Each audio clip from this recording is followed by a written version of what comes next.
Portsmouth, a city of warships, pubs and plenty of strong opinions. Some say it's gritty, others say it's got charmed by the bucket load. So what's the actual truth? Today I'm diving into the good, the bad and the downright ugly sides of this famous port city, from the historic beautiful harbours to the not so pretty backstreets. Welcome to Portsmouth, Unfiltered.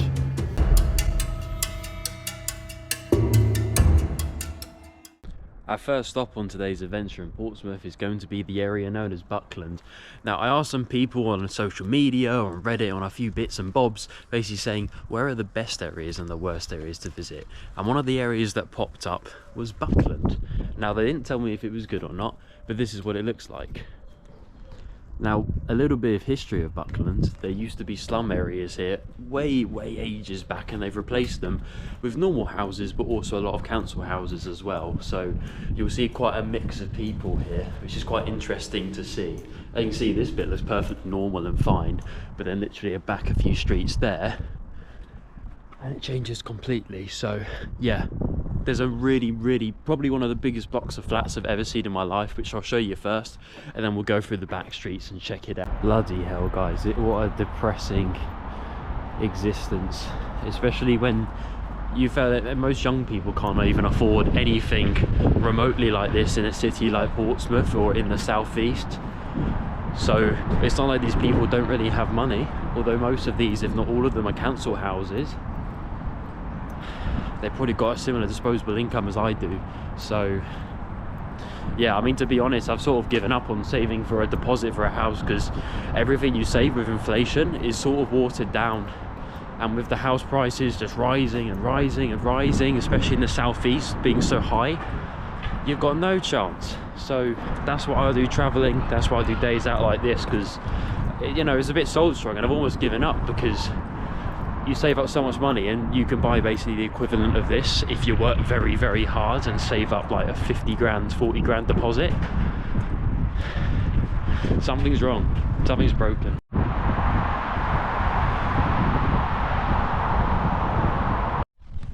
Someone's glasses. To be honest, I don't think it really does justice, but all of this behind me, as well as in front of me, is one block of apartments.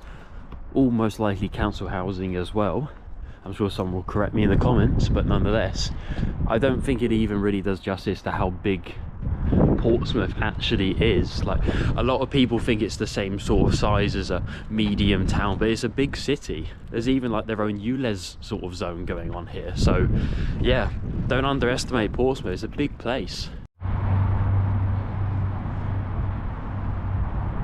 Jesus Christ, it goes on even further. I thought this was the end. Check it out. It even goes all the way back there. If anyone from Portsmouth knows how many people live here, holy sh... I don't want to swear, sorry, but you can't even see the... Yeah, it's massive apartments. That's incredible.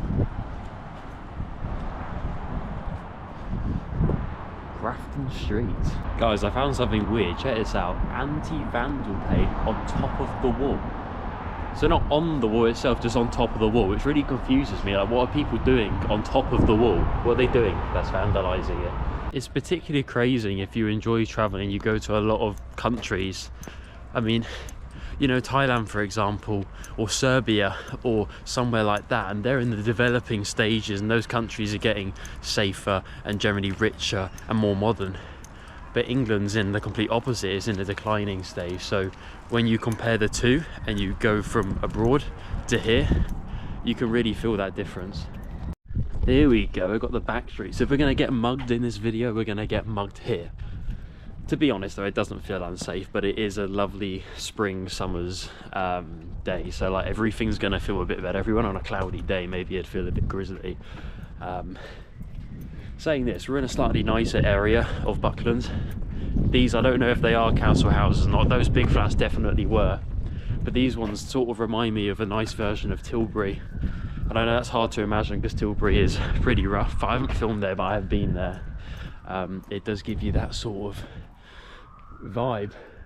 I'll tell you what though, and maybe someone will disagree with me in the comments, but I'd much rather live in Buckland than Gosport by a hell of a long shot, to be honest.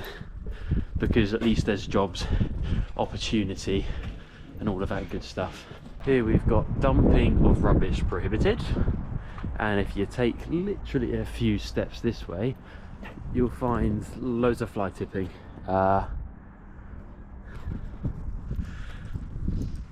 Yeah, what can I say? I will say this though, the general consensus from people living here that I've heard is that it has gotten a hell of a lot better than it was 20 years ago, 10 years ago, 5 years ago. There have been some improvements with the crime and the infrastructure here. Buckland's so weird. It gets weirder, guys. Look at this. So, Gandhi's flip-flop. What's the story behind that, you Bucklanders? How did that get there? Why is there only one? Usually shoes come in two, obviously, because it's a pair. But there's only one, meaning the other one has gone astray. The question is, where is the other sandal?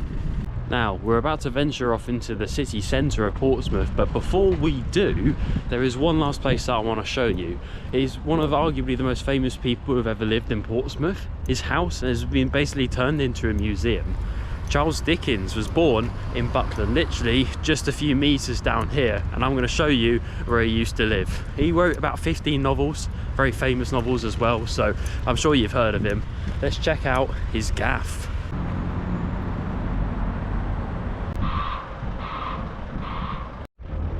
Charles Dickens, I'm impressed. You know, it's nice when you've got cobbled streets. It looks like there was an old like tram or railway. It literally just stops halfway through the road, which is pretty weird. But yeah, nonetheless, where is his house? I feel like if it's an actual museum, there should be a sign, right? Maybe it's this building here. Oh wow, it's an actual house. You can see up there, you probably can't see it, but Charles Dickens was born in this house on 7th February 1812. Now, I'm assuming the entire house, including the top floor, is a museum, but I don't know if it's open or not because the gate is locked. But yeah, Charles Dickens Birthplace Museum. A bit of history, and in the background you've got the disgusting council estates, but this road literally is like stepping into a completely different town or city, should I say. What a difference. So we've got an abandoned house here. Windows are sort of blacked out, minus ET looking through the window, a little bit spooky, and then it turns into really nice again. Very weird. Another abandoned house by the looks of it. Now there's a few vlogs already on Portsmouth, but one thing they don't mention is how appalling the traffic is. I mean, literally trying to drive from A to B in Portsmouth takes so long. Like, I was going to drive from Buckland to Gunwharf Quays and then cover Old Portsmouth and then the town centre, but I'll just walk it. It's just easier. It's a nightmare trying to cross the road as well because there's these barriers everywhere. Is that, can I walk down here? Oh, okay, well at least there's a subway, that helps a little bit. Let's see if it's dodgy or not. You've got your gay pride, LGBT, whatever, crossing underneath. And someone's pissed on the LGBTQ subway. Now down here, as well as a few streets back, there's many abandoned shops, and to be honest, I can already see the comments. You're searching for the worst things in Portsmouth. Which is why I'm going to show you Old Portsmouth in a second, but I can't help but show something that's there. It was more interesting in showing an open shop, and to be honest, when I make videos highlighting the decline of the high street, it's not because I want the high street to fail, it's because I want the high street to thrive, and I'm emotional about it, I'm passionate about it, I want to draw awareness to it. Whether it's going to solve anything, I don't know, but crying about it in the comment section certainly is not.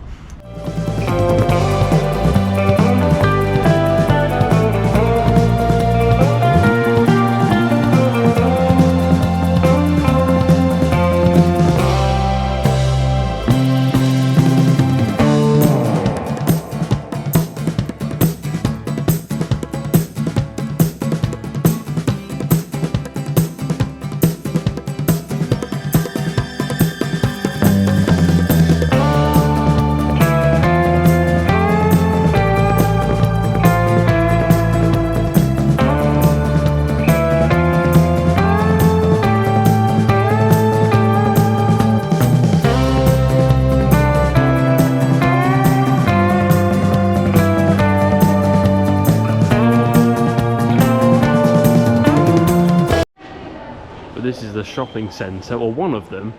This is the one that many people don't even bother going to anymore, the Cascais shopping centre. It's quite an old one in comparison to the pretty and beautiful Gunwharf Quays, but nonetheless, you've got a few good shops in here. You know, you've got your Smiggle, you've got a few coffee shops, accessorised, that sort of thing. It's not bad by any means, but because of Gunwharf Quays, this place feels almost run down, and you will find one or two abandoned shops when you are here because of Gunwharf Quays and the rise of that. Most people who go to Portsmouth to go shopping, they'll go to Gunwharf Quays unless you're local, basically. As you can see there, by the buildings over there, it's not all doom and gloom. There is some gentrification going on with Portsmouth, and it is true to say the south does get a little bit more money than the north to go and do so, but in the actual city centre itself, where you're looking at all those abandoned shops, there's only so much that gentrification can get you. If everything's moving online and overseas, you're outsourcing all your labour, you're gonna find that your high streets are destroyed. And there's a million other reasons as well, but I've covered them in other videos. I don't want to make the same video over and over again.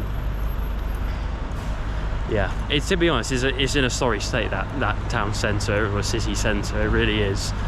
I've seen worse, but yeah, it's in a sorry state. It very much, probably worse actually than Bournemouth or Southampton, despite being closer to London.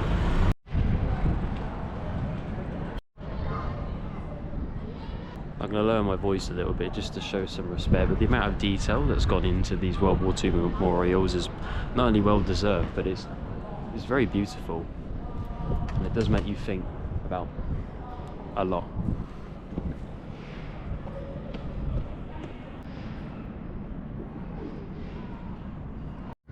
And here we even have a statue of the guy himself, the main man, Charles Dickens.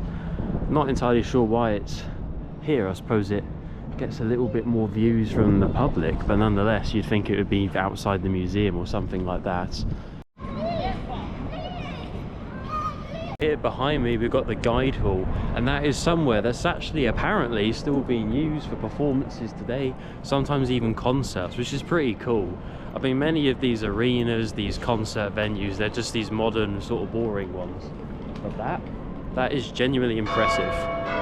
This shows modern Britain quite well, and to be honest, a lot of modern Europe. You've got this beautiful old building with a copper roof, which you can't see, but it's oxidized and turned green, and you've got this disgusting 80s 90s building and a slightly less disgusting university building there. If that doesn't sum up the architectural decline, I don't know what does.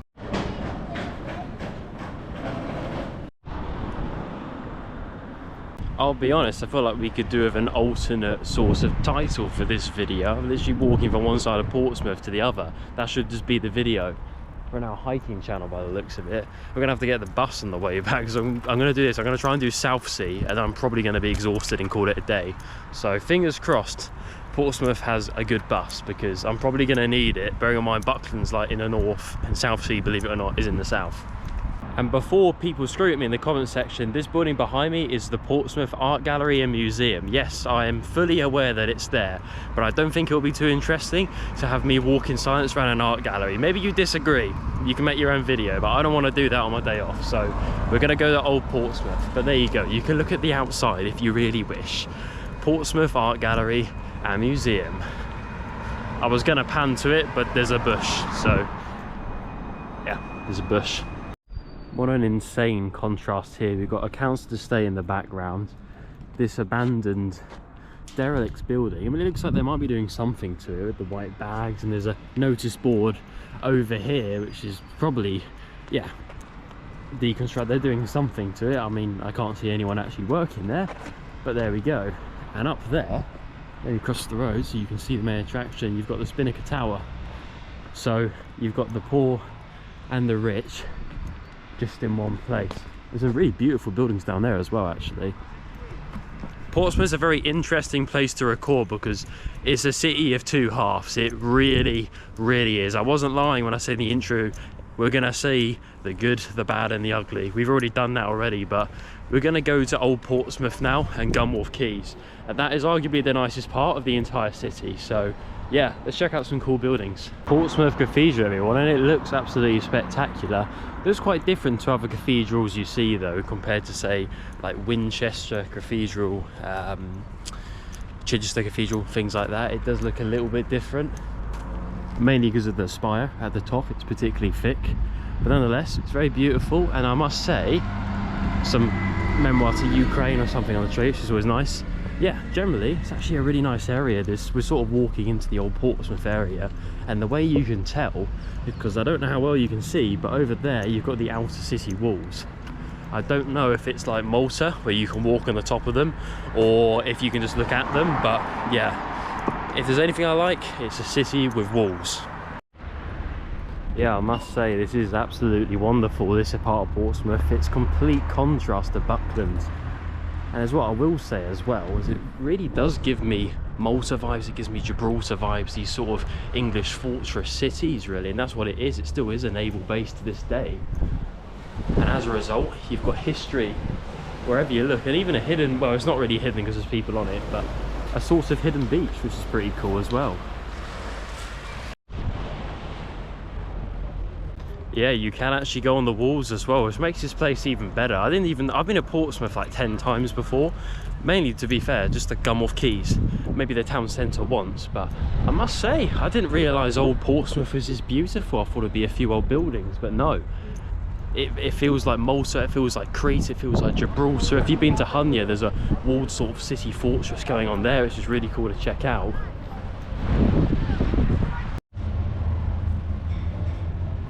We can even go inside the old fortress by the looks of it. This is nuts. It's like an open air museum. The amount of history that's been here is incredible.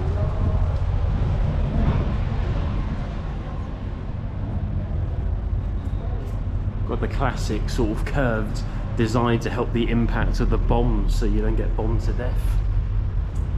Raised ceilings prevents the bomb from getting as close to you, I believe. What a place. Can someone let me know if I accidentally walked in like a paid for tourist attraction? Because I feel like if this was in London you'd pay 30 quid for this, 40 quid for this, but it keeps going.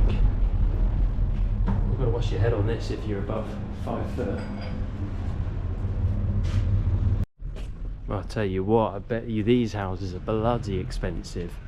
I don't know what's more expensive, the super modern ones or these old, like, really beautiful townhouses. Probably the modern ones, right? But then again, probably rather live in the traditional townhouse. I've always wanted to live in one, just even in the small space. It just looks so quaint and so beautiful.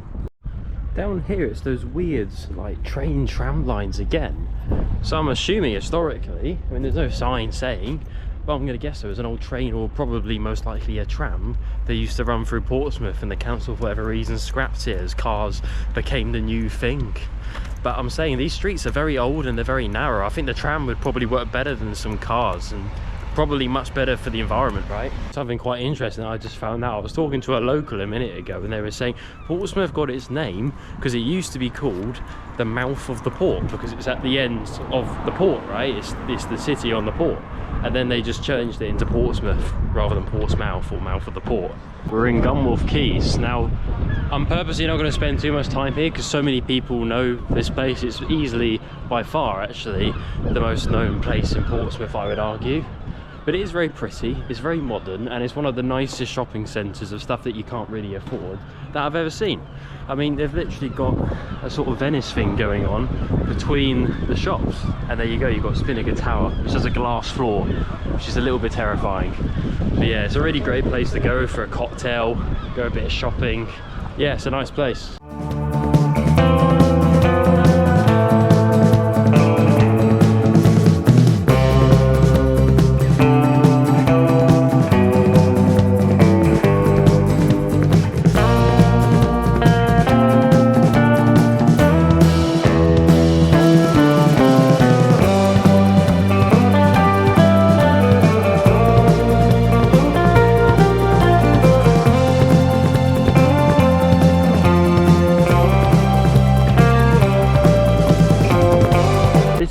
bloody cool sight here. You've got a super duper old boat, and then behind it, just in the corner of your eye, you can just about see one of our aircraft carriers. Super modern and insanely intimidating. It just looks tiny in the camera, but that thing is even bigger than that boat there, and that boat is bigger than the entire train station behind me. Guys, this is the nicest bus I've ever been on. There's like really comfortable seats, and they're all leather as well. What's going on? Now our next and last destination is going to be in sort of Hilsea area, which is in the northeast of Portsmouth. Now when we look around the area, there's one particular place I'm so excited to show you, and a lot of people, even locals here, don't even know it exists. Now there's a really interesting story behind it, and it's basically its own micronation. May I present to you guys Baffin's Pond. Now, you're probably thinking, Ed, have you had anything to drink? What do you mean a micronation? There are no micronations in the UK, especially not Portsmouth. And why would anyone want to buy a pond? Well, back in the day, there were a few land sales to Portsmouth City Council to make up the city of Portsmouth. And generally, it was the area of Baffin's Pond. But there was one part that wasn't included, and that were these small islands inside of Baffin's Pond. So, back in the day, I think it was 2005, a school teacher claimed the islands and said that they were his own. Now, it's not an official claim, the government certainly doesn't recognise it, but to this day those ponds are sort of a weird micronation, even though they're not, but they are. Well guys, I've just parked up, let the micronation hunt begin. I know it's one or two, I think it's both of the islands, to be honest. Someone will correct me in the comments, I'm sure. But the question is, where are those islands? There's so many trees along the sort of lakefronts here. But as for the actual area though of Hilsea, I mean, I've only just driven through it basically, but it seems quite nice, to be honest. There's a lovely green king pub there with a lovely view of the river. Ah, is that an island? Is that an island? There's a flag on it. Oh. Guys, I think we found the micronation. Look at that, it's got its own flag, its own green flag. I can't really see it too well because of the winds, but wow. Wonder if we need to go through passport control or something like that. I think if we go around this way, we should be able to get a better view of both of the islands. Hopefully the second one also has a flag on it, because that would be so cool to see. Long story short with this supposed micronation, because it wasn't mentioned specifically in the documents for the land acquisition of Baffin's area, the guy in 2005 who was a school teacher basically declared it as his own. But theoretically and in practice it is under the jurisdiction of the UK, but it is quite a funny and weird thing to notice, because there's not many of these weird micronations in the world. The only other one I can think of that's similar, who've got the military literally physically kick them out, is Liberland on the Serbian-Croat border. Google it, it's a really interesting thing, and I'd love to do a video there actually. Which is funny you say that, because I'm going to Serbia next week. Anyway, there we go. Look at the beautiful micronation, which I believe was called the Great Isles of Logan or Lagoon or something. Very beautiful country. So, what are my final thoughts of the beautiful city of Portsmouth? Well, it's got good and it's bad, and to be honest, it's certainly got a lot of both. Some of those cancer estates we're looking at were completely dire. They were absolutely disgusting and vile, to be completely honest with you. However, most people I spoke to were very friendly. And saying that as well, most people can't even afford those houses anyway. So, that raises the question, would I live here? Probably, yeah, probably. Old Portsmouth is lovely, can't afford it, but it's absolutely beautiful. Gunwharf Quays would be amazing as well, and there's decent job opportunities here as well. I mean, look at this park on a lovely spring's day. It's great. So overall, yeah, I'm giving Southampton, I'm giving Portsmouth a 6.5 out of 10. It's not too bad here.